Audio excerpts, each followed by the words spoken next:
సహజంగా అధికారం ఉంటే ఆధిపత్య పోరు విభేదాలు పెద్దగా కనిపించవు. ఒకవేళ ఉన్నా అవి బయటకి రావు.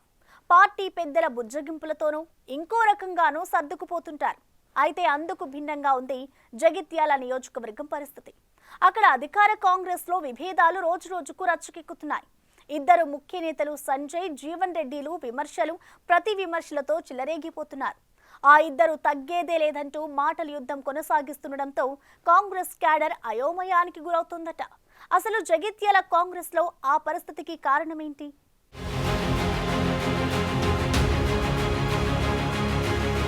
ఉమ్మడి కరీంనగర్ జిల్లా జగిత్యాల కాంగ్రెస్ రాజకీయాలు అధిష్టానానికి తలనొప్పిగా మారాయి. అధికారంలోకొచ్చిన తరువాత ఈ విభేదాలు మరింత ముదిరిపోయాయి. 2023 అసెంబ్లీ ఎన్నికల్లో ఇక్కడ కాంగ్రెస్ నుంచి జీవన్ రెడ్డి, బీఆర్ఎస్ నుంచి సంజయ్ కుమార్ పోటీ చేశారు. సంజయ్ కుమార్ వరుసగా రెండోసారి జీవన్ రెడ్డిపై విజయం సాధించారు. జీవన్ రెడ్డి ఓడిపోయినా కాంగ్రెస్ అధికారంలోకి రావడంతో తనకే ప్రాధాన్యత ఉంటుందని అప్పటికీ ఎమ్మెల్సీగా ఉన్న జీవన్ రెడ్డి భావించారు.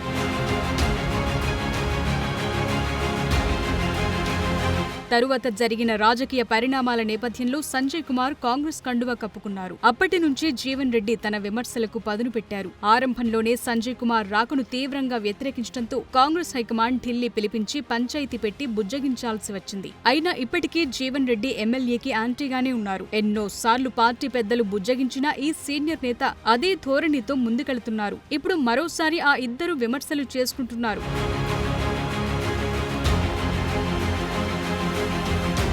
సంజయ్ కుమార్ నుద్దేశించి ఆయన కాంగ్రెస్ లో ఉన్న విషయం తెలియదని, పార్టీ మారటం తనకు నచ్చదని జీవన్ రెడ్డి మళ్లీ మాటల యుద్ధం మొదలుపెట్టారు. అధిష్టానంపై కూడా ఫైర్ అవుతున్నారు. జీవన్ రెడ్డి వైఖరితో జగిత్యాల జిల్లాకు మంత్రులు రావాలంటే భయపడుతున్నారట. ఇటీవల జగిత్యాల జిల్లాకొచ్చిన మంత్రి పొంగులేటి శ్రీనివాస్ రెడ్డికి చేదు అనుభవం ఎదురైంది.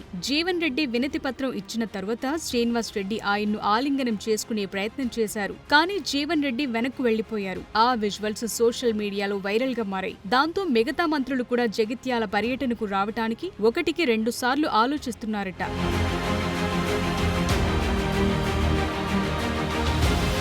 జీవన్ రెడ్డి ఏదో ఒక సంచలన కామెంట్ చేస్తూనే వస్తున్నారు. అధికార పార్టీని ఇరుకున పెట్టే ప్రయత్నం చేస్తున్నారు. స్వపక్షంలో ఉండి ప్రతిపక్ష పాత్రను పోషిస్తున్నారు. ఇన్ని రోజులు సైలెంట్ గా ఉన్న జగిత్యాల ఎమ్మెల్యే సంజయ్ కుమార్ కూడా ఇప్పుడు ప్రతి విమర్శలు చేస్తున్నారు. అత్యధిక సార్లు ఓడిపోయిన జీవన్ రెడ్డి అని ఎద్దేవా చేశారు. జీవన్ రెడ్డి కూడా గతంలో పార్టీ మారారని గుర్తు చేస్తున్నారు. జగిత్యాలకు చెందిన ఈ ఇద్దరు నేతల మధ్య గిల్లి కజ్జాలు కొనసాగుతూనే ఉండడంతో క్యాడర్ తలలు పట్టుకుంటోంది. ఏ నేత దగ్గరికి వెళ్లాలో అర్థం కావటం లేదని వాపోతోంది.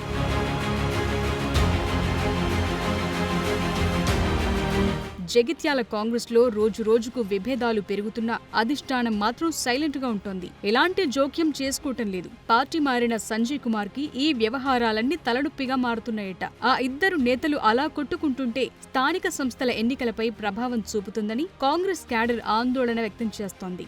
మరి కాంగ్రెస్ పెద్దలు వారి పంచాయతీకి ఎలా ఫుల్ స్టాప్ పెడతారో చూడాలి.